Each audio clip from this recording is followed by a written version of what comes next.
On a cold February night in 1950, a young girl vanished from the streets of Primavalle, a working-class neighborhood in Rome.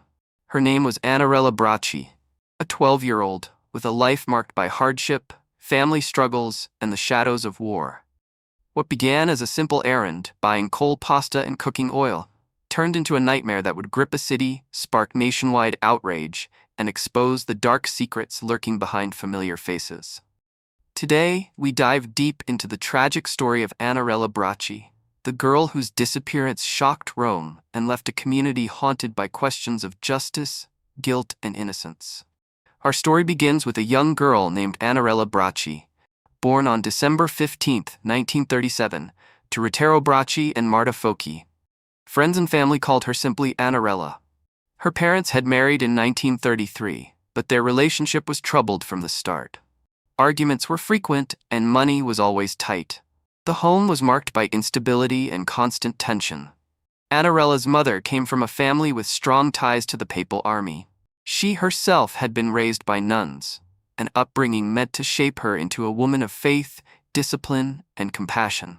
Her father, by contrast, grew up in a modest household and made his living repairing roads. Their worlds were very different, yet they chose to build a life together. Annarella was one of 6 children. The Bracci family lived in San Lorenzo, a crowded working-class neighborhood in the eastern part of Rome. Though life there was hard, the district was alive with energy, bustling streets, close-knit families, and a proud sense of community identity. Life for the Bracci family changed forever on June 10, 1940, when Italy entered World War II. From that day, Rome became a city under constant threat. Air raids, sirens, and explosions soon became part of daily life. By 1943, Allied bombing campaigns were striking the capital with full force. Their goal was to cripple Italy's infrastructure and military power, but the attacks claimed countless civilian lives. Historic landmarks, crowded homes, and even vital services were destroyed. For ordinary families, survival became a daily battle. As the danger grew, thousands of Romans fled the city center. Many sought safety in the countryside or in areas less targeted by bombs. One such place was Primavalle, a suburban district on the northwest edge of Rome. Originally built in the 1930s as public housing to reduce overcrowding, it now served as a refuge for families desperate to escape the destruction. The Braccis were among them. They left their home in San Lorenzo and resettled in Primavalle, hoping to find some measure of safety. When the war finally ended in 1945, the family remained there. In the years that followed, Rome slowly began rebuilding. Streets, homes, and entire neighborhoods were reconstructed. But Primavalle, like many working-class areas, stayed poor. Even with improvements, most families, including the Braccis, continued to face financial hardship and a life of struggle. By 1949, life for Annarella took another heartbreaking turn. Her father walked out on the family, taking her 2 younger brothers with him. That left Annarella, only 11 years old, to shoulder the weight of household responsibilities far beyond her years. Her mother did not handle the separation well. She became nervous, unstable, and desperate. With no steady income to feed her remaining children, she turned to the streets at night. Neighbors whispered about the men she brought home, saying she did it for a few lire, just enough to buy bread and keep the family from starving. Locals judged her harshly, calling her immoral. Some even speculated that Annarella might follow the same path, but she refused. Instead, she found small, honest ways to earn money, running errands for neighbors, helping wherever she could. She also stayed away from home as much as possible, not only to avoid her troubled mother, but also her older brother, Mariano. Mariano had lost a leg in an accident, and the bitterness it caused turned into violent outbursts. His anger made the household even more unbearable. Things grew worse when Annarella's mother began a relationship with Adamo Moroni, a middle-aged street cleaner with a rough reputation and shabby appearance. This affair added fuel to the fire. Her father accused her mother of adultery, and the dispute ended up in court. There, young Annarella was called to testify. She told the truth, plainly and honestly. But her words only enraged her mother, straining their fragile relationship even further and deepening the misery at home. On Saturday, February 18, 1950, the streets of Primavalle were alive with carnival celebrations. Laughter, music, and the sound of fireworks filled the air. But for 12-year-old Annarella, the evening wasn't about celebration. At home, her younger siblings were hungry. Her mother handed her a few coins and asked her to pick up essentials: pasta, oil, and coal for the stove. Annarella agreed, and around 7:30 p.m. she stepped out into the dimly lit streets. The night was dark, and the narrow alleyways offered little light. As she walked, she ran into her friend Anna Cecchini. The two girls chatted for a few minutes, sharing their excitement about carnival. After saying goodbye, Annarella continued on her errand. A short while later, she crossed paths with Leonello Bracci, a 25-year-old gardener who once lived with his wife in the Bracci family's basement. Recognizing her and noticing she looked hungry, Leonello kindly bought her some roasted chestnuts. With the small bag of chestnuts in hand, Annarella went on to buy the coal and pasta. She then knocked on the door of Signora Berlincioni, hoping to get a little cooking oil. Times were hard for everyone in Primavalle, and Berlincioni could only spare a small amount. Still, Annarella thanked her warmly before heading off toward home. But Annarella never made it back. Somewhere along that short walk, she vanished and would never be seen alive again. As the hours slipped by and Annarella still hadn't come home, her mother's anxiety grew into full-blown panic. She rushed to the neighbors, asking if anyone had seen her daughter, but every answer was the same. No one had. Marta Bracci was already a nervous, fragile woman, and now she was consumed with fear. Where was her little girl? In desperation, she went to the local police station. But the officers on duty didn't seem alarmed. It was carnival night, after all. To them, it seemed far more likely that a 12-year-old had simply gone out to enjoy the festivities and would return when she was ready. On top of that, the city was in turmoil. Rome was filled with protests and demonstrations, which were pulling much of the police force's attention. But Marta knew something was wrong. Ignoring the officers' indifference, she went back into the streets of Primavalle, calling out Annarella's name at every corner. She searched doorways, peered into homes, and asked anyone she passed if they'd seen her daughter. With each unanswered question, her dread only deepened. Through the long night, she clung to the faint hope that Annarella was safe. Maybe she'd fallen asleep at a friend's house. Maybe she'd simply lost track of time. But in her heart, Marta felt a chilling certainty that something terrible had happened. By the next day, at noon, she returned to the police station, this time more distraught than before. Her voice trembled with exhaustion and fear as she begged them to listen.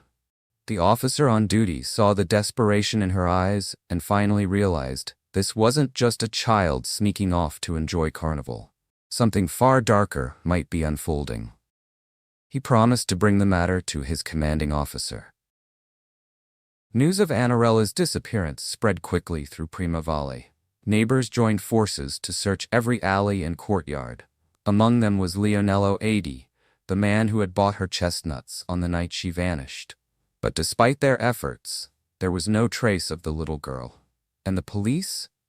They were slow to act.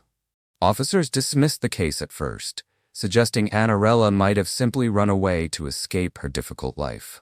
After all, her mother was known for immoral work, and her family lived in poverty. To the authorities, it seemed believable that the 12-year-old had left to seek work elsewhere. But the community knew better. Days passed without answers, and frustration turned into anger. On February 23rd, Annarella's father, Ritero Bradi, stormed into the police station.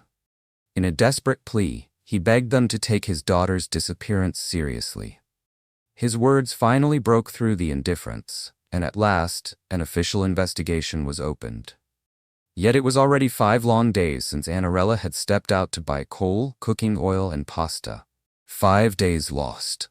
The entire neighborhood was now gripped by fear. The story reached the city's newspapers, which quickly turned it into a symbol of Rome's growing crime problem, and a police force failing its people. The pressure became too much to ignore. Facing public outrage, The commissioner finally declared that finding 12-year-old Annarella Bracci was now a top priority. Police launched massive searches across Trionfale and Monte Mario. But still, nothing. Whispers filled the city. Had she left for another town? Or had something far darker happened? Her body hidden away? Annarella's disappearance was no longer just Primavale's tragedy. It was Rome's obsession. Fear spread across the city, and with it, desperation. A wealthy baron even offered a reward of 300,000 lire for any clue that might reveal what had become of the missing girl. With little progress in the investigation, suspicion turned inward, towards Annarella's own family. Her mother, Marta, was the first to face the pressure. She was arrested and interrogated for hours. Marta had no solid alibi for the day her daughter vanished. Her nervous demeanor, shifting answers, and inconsistent timeline only deepened police suspicion. Investigators speculated that Marta may have harbored resentment toward her daughter. Not long before the disappearance, Annarella had testified in court about Marta's alleged adultery, a scandal that publicly humiliated her and fractured their already strained relationship. Could a mother's shame and anger have turned deadly? Police scoured Marta's daily activities, speaking to neighbors and acquaintances. But nothing they uncovered provided clear evidence of guilt. Attention soon shifted to another familiar face, Leonello 80, known locally as the blonde boy from Primavale. He was brought in for questioning after admitting he had bought chestnuts from Annarella on the very night she disappeared. It was the only link authorities had, but in the eyes of the public, it was enough. Rumors spread like wildfire, and many became convinced Leonello was responsible for the girl's vanishing. On the evening of March 3, 1950, the nightmare became reality. Annarella's body was found at the bottom of a well. The heartbreaking discovery was made by her grandfather, Annarella Bracci, a man deeply devoted to his granddaughter. From the night she vanished, he had tirelessly searched the nearby countryside, desperate for any sign of her. Melandro later told police that it was a dream that guided him, a vision in which he heard Annarella's voice calling out. Following that haunting whisper, he returned to the well, only to confront the grim truth of her fate. The area around the well quickly became the center of the community's attention.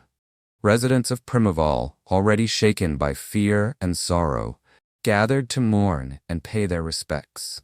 The police cordoned off the site, launching a careful investigation to uncover any clues that might explain how this tragedy had occurred. The discovery of Annarella's body sent shockwaves through the neighborhood and the media alike. Public outrage mounted, and the calls for justice grew louder, as the community demanded answers to a crime that had ripped a young life away in the darkest of ways. The autopsy revealed the chilling brutality of Annarella's final moments. Forensic experts found that she had been attacked with a knife. There were 4 puncture wounds and several deep cuts on the back of her head. Marks on her right hand showed that she had struggled fiercely, desperately trying to fend off her attacker. Even more horrifying, the presence of water in her lungs confirmed the unthinkable. Annarella had been thrown into the well alive and had drowned there. Her body was in an advanced state of decomposition, which made the investigation even more difficult. Experts could not determine whether she had been sexually abused, leaving a painful and crucial question unanswered. For the people of Primavale, hope had finally been extinguished. The community that had prayed for her safe return was now forced to face the grim reality. Annarella had suffered a violent, senseless death. Grief and anger swept through the neighborhood as the brutal truth of her murder became undeniable. The city was in shock. News of Annarella's murder spread like wildfire, and the public demanded justice. Pressure on the police was immense. They promised to leave no stone unturned in catching the person responsible. That very evening, Leonello 80 was arrested, suddenly thrust into the center of the investigation. Another person of interest was Adamo Moroni, one of Marta Fochi's lovers. However, there was no evidence linking him to Annarella that night. His wife confirmed he had been home the entire evening of February 18th. 5 days later, Annarella's funeral took place. The family could not afford the expenses, so the municipality of Rome stepped in to cover the costs. Her coffin was carried on a carriage drawn by white horses, a solemn procession attended by some of Rome's most important figures. Over 100,000 people followed, mourning the death of an innocent child. The city shared in grief, sorrow, and outrage, a profound anger toward a senseless act that violated trust and innocence. For residents of Primavalle, Annarella's death became a symbol of the daily injustices they faced: poverty, neglect, and contempt from institutions meant to protect them. Newspapers across Italy devoted front-page space to the tragedy, capturing the nation's grief and fury. Annarella's mother, Marta, was not present at the funeral. She remained in police custody, suspected of involvement in the crime. Her son, Mariano, had accused her of mistreating Annarella, and Marta herself had made inconsistent statements during interrogation. During questioning, however, Marta revealed concerns about Leonello Aidi. She said he had shown an unusual interest in her daughter, often approaching Annarella with gifts, behavior she considered inappropriate. Rumors about him circulated in the neighborhood. People claimed he had previously spoken to other young girls, given them gifts, and had a disturbing reputation for mistreating women, including his wife and sisters. Police continued their questioning of Leonello. At first, he denied everything. But on March 10th, he confessed. He admitted to killing Annarella on the evening of February 18, 1950. He told investigators that he had first seen her near a chestnut vendor. After she bought chestnuts and went to get coal, pasta, and lard, he approached her and invited her for a walk. They went to a nearby field and sat down. When she resisted his advances and began to scream, he struck her with a stick fitted with a nail. She lost consciousness. In a panicked moment, he then threw her into the well. Later that evening, the girl's mother had even knocked on his door, asking for his help in the search, unaware that he was the one who had taken her child. After his confession, Leonello Aidi was imprisoned, waiting for the trial that would decide his fate. The trial began on November 30, 1951. Despite his earlier admission, Leonello pleaded not guilty, claiming that his confession had been forced under torture. The proceedings dragged on for months, finally concluding in February 1952. In the end, the court found him not guilty, citing insufficient evidence. The verdict divided the community. Some believed justice had been served, seeing Leonello as a victim of an elitist system, eager to pin the crime on someone. Others remained convinced that he had indeed taken Annarella's life. Leonello's story didn't end there. Shortly afterward, he was arrested again, this time for attempting to abuse another girl during a local festival. He was found guilty and sentenced to 3 years in prison. Meanwhile, prosecutors appealed his acquittal in Annarella's case. The higher court reviewed the evidence and overturned the previous verdict. Leonello was ultimately found guilty of killing Annarella Bracci and sentenced to 26 years in prison. His wife, Vly, vocally protested the decision. She insisted on his innocence, claiming the verdict was unjust and defending him relentlessly, even as the community grappled with the horror of what had happened. In 1961, the High Court overturned the verdict, and Leonello Aidi was released once again. Following his release, the Agidi family relocated to Vibo, a city about 80 kilometers northwest of Rome. But his troubles didn't end there. Leonello was arrested once more for inappropriate behavior toward young girls and sentenced to 6 additional years in prison. As the years went by, the memory of Annarella and her tragic death slowly faded from the public eye. The intense media coverage, the citywide outrage, and the gripping attention the case once commanded all diminished over time. For many, the story became a distant, haunting memory.